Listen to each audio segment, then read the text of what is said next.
Ek is hallo julle. So ek gaan vandag via my gesig so 'n bietjie doen. So ja. Ek kan klaar my gesig afgevee met 'n natlap nou wag net dan dit droog raak. Okay, so ons gaan nou begin met die polsje. Marola skin tone na.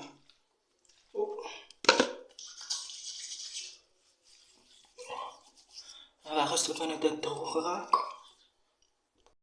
En nou gaan ons die Avon Eventon face cream opset.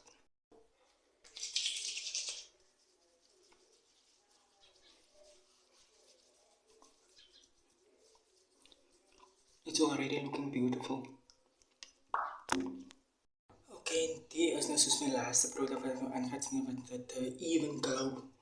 You know. Okay, so there we have it.